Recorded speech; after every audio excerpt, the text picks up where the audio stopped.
Okay, folks, it's your buddy Mike Messier, Mike's Instant Movie Review. The Beekeeper, Jason Statham, Phylicia Rashad. You might recall her from The Cosby Show.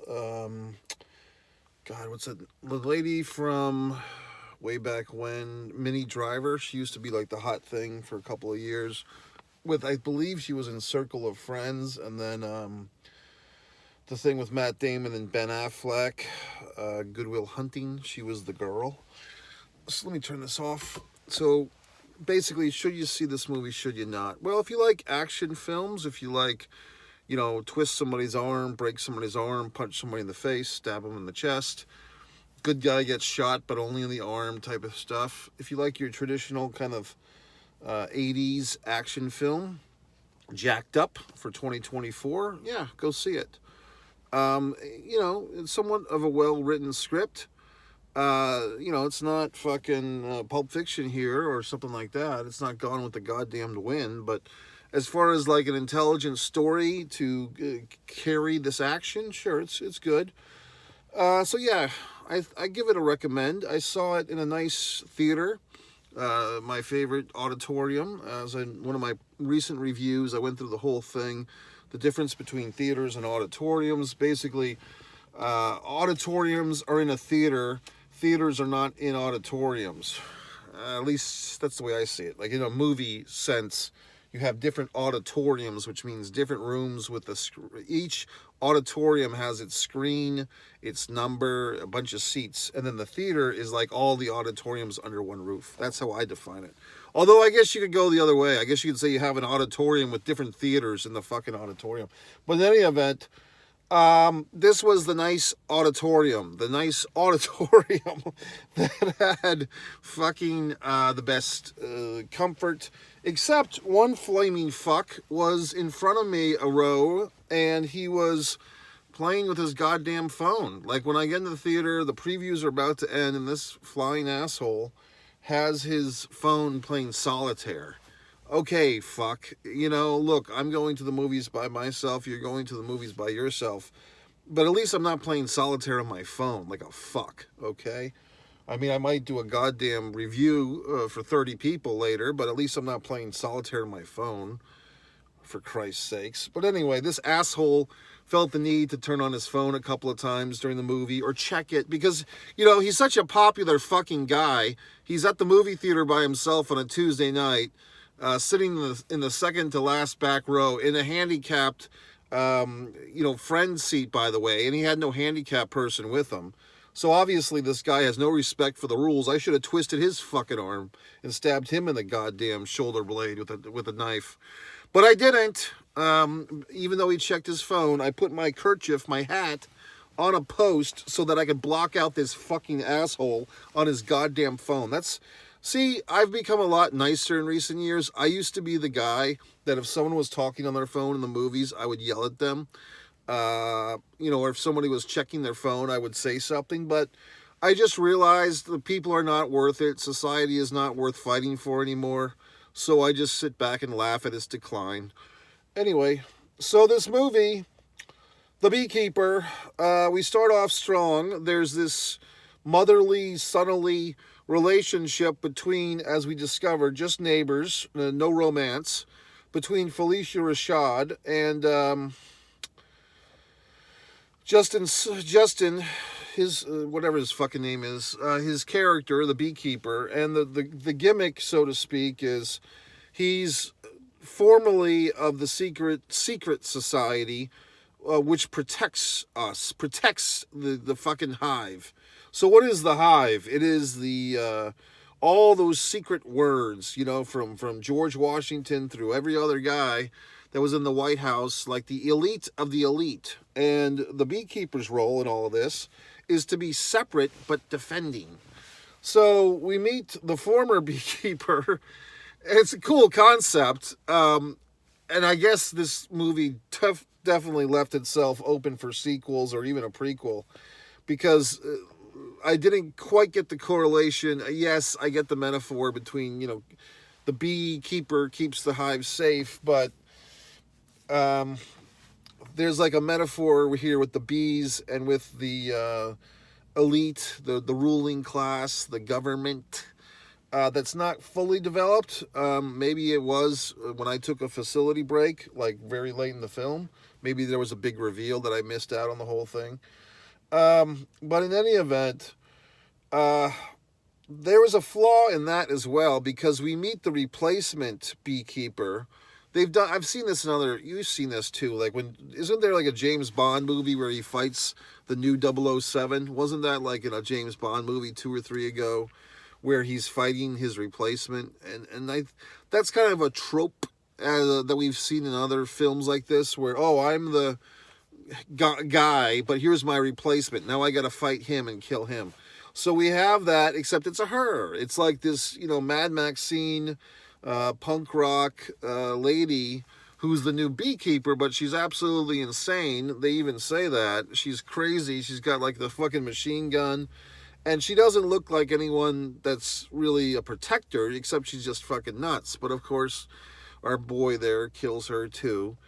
The Phylicia Rashad's kind of an interesting case, okay?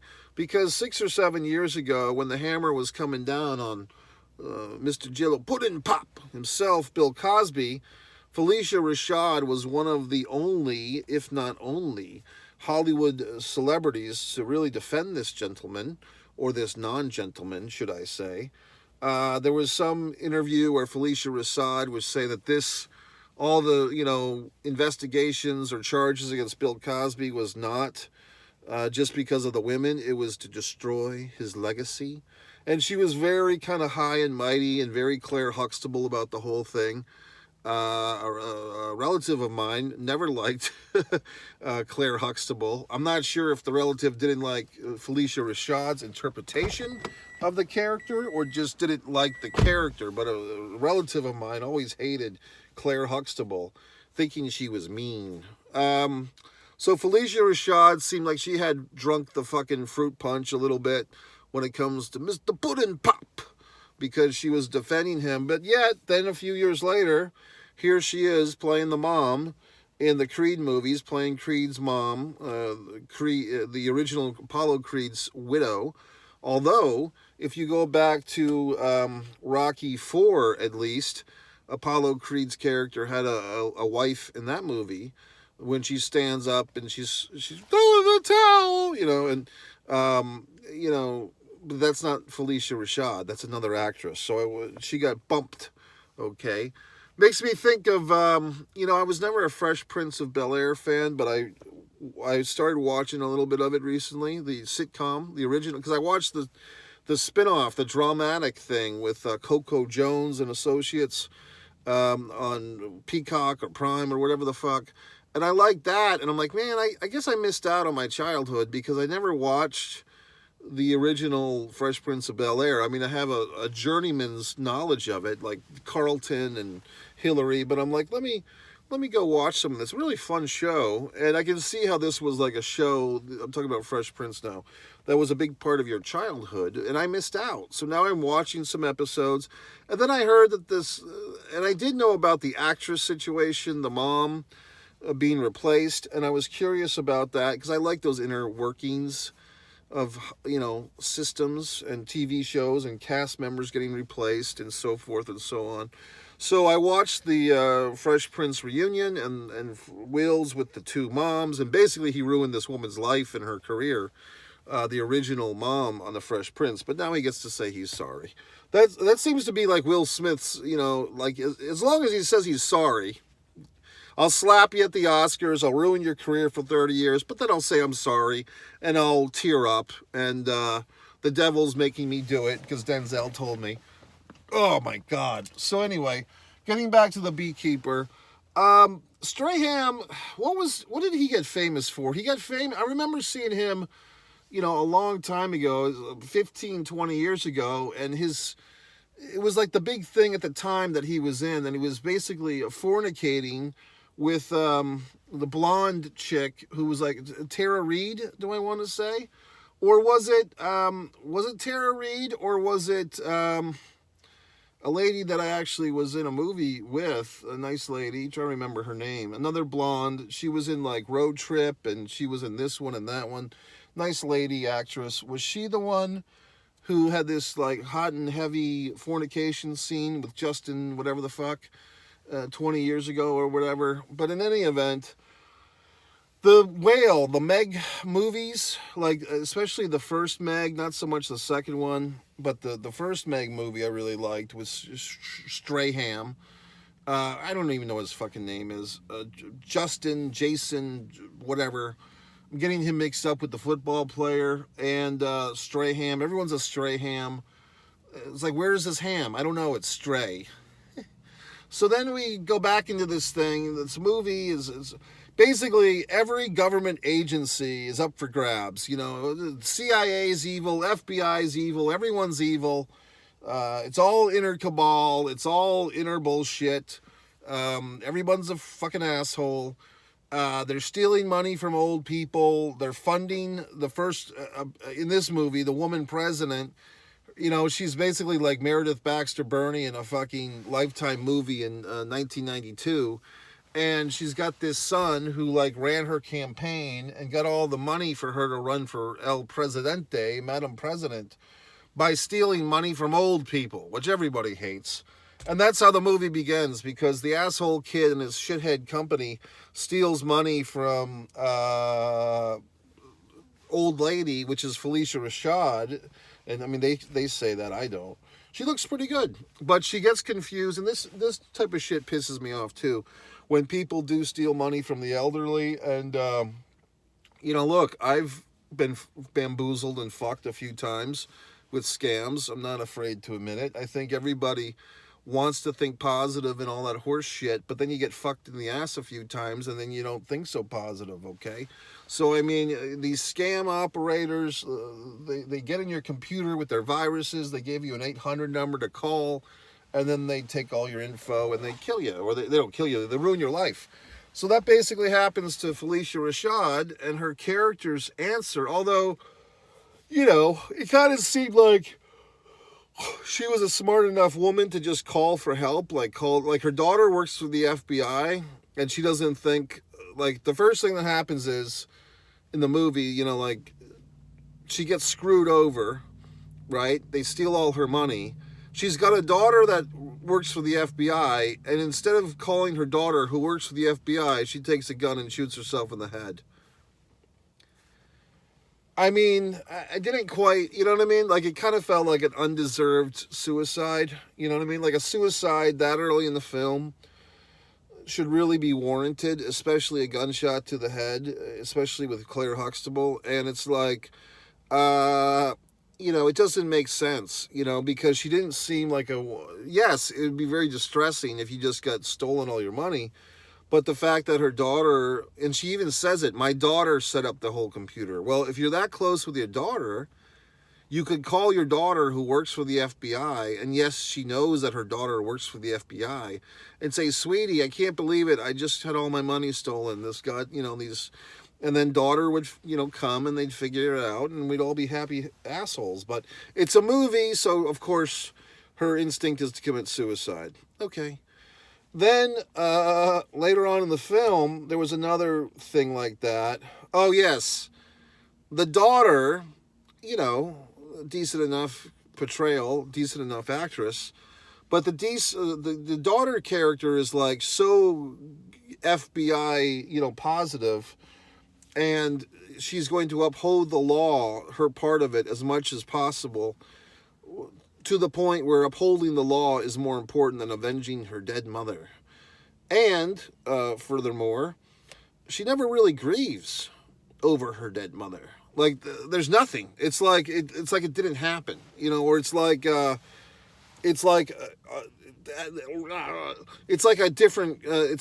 yeah, come on. I mean, there's absolutely no sense. There's not a teardrop. There's not a fit of rage. The daughter discovers her mother dead from suicide, and then the pieces come together that, oh, it was this horrible situation of her getting ripped off, and the daughter's just rocking and rolling. You know, yes, she's investigating, and she's looking for clues. However, we don't see one teardrop. We don't see one sad moment. it just kind of rang hollow for me. It's like, yes, I get it. It's an action film. The idea is to twist arms backwards and hyperextend body parts and punch people and all that good stuff. But, I mean, if you want to have some gravitas to this situation, to this film, you have to have a teardrop. You know, her fucking mom's dead, for Christ's sake. So anyway, I just... One of those things, folks, when you've been on the inner workings of these creative situations, and like myself, it's almost a curse to be as film intelligent as I am, because I watch these movies, I see the errors. It's a hard word to pronounce, by the way. Errors. I see the errors. I see the lack of attention to story. I see the tropes, and it upsets me, because I knew if I was in on these things, I could help and say, look, we need a daughter cries over mom scene, okay? We need an explanation why the daughter is setting up the computer for mom, before the movie begins, so there would be some intimacy, some closeness. Yet the mom does not think to call the FBI daughter when she gets scammed. She just thinks they'll blow my brains out. Okay, thanks, movie. And we don't see the daughter saying, oh my God, my mother's dead, I need to cry. We have no funeral for the mom. It's just back to work. So it all rang very hollow. Like the daughter doesn't have to call anybody to say, hey, mom got fucking suicided. Like she doesn't, it's just, I don't know. And then I guess the counterpoint would be, well, gee whiz, Mike, she goes right back to work and she finds all this fucking information and we're off and running. So yes, I get it. But even in those scenes where she's at work, she could be like really angry or really emotional or whatever the fuck. Or counterintuitive, like have some type of scene where she explains why she's, kind of like, I'll cry when there's time. Like when those bastards that made my mother kill herself are behind bars, that's when I'll cry. Some fucking line like that. Just to acknowledge the lack of normal human emotion might be nice. No offense, filmmaker. But anyway, I mean, yes, I know. I'm expecting a lot from this Beekeeper movie. But I thought it was really good. I mean, I'm probably going to give it I'm thinking I might give it 3.5, 3 3/4 of a star. And you might be wondering, well, gee whiz, Mike, your rankings here, your ratings, you give a lot of movies good star ratings. You don't really shit on too many movies.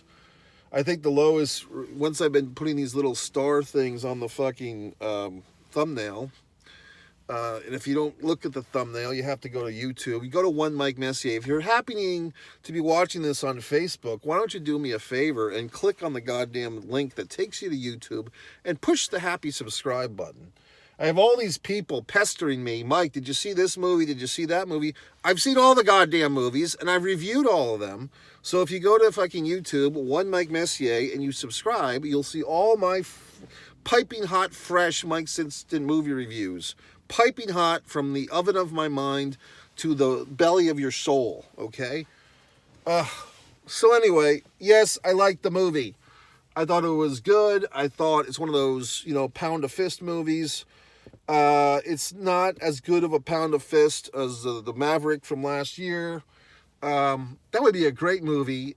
God, I just had a wonderful idea for a movie, and I'm not going to share it because I don't trust you assholes not to steal my idea. But I'm going to go home tonight and write the screenplay with AI, and in 20 minutes it'll be done, and then I'll sell it to Warner Brothers and be rich and fucking famous. How about that?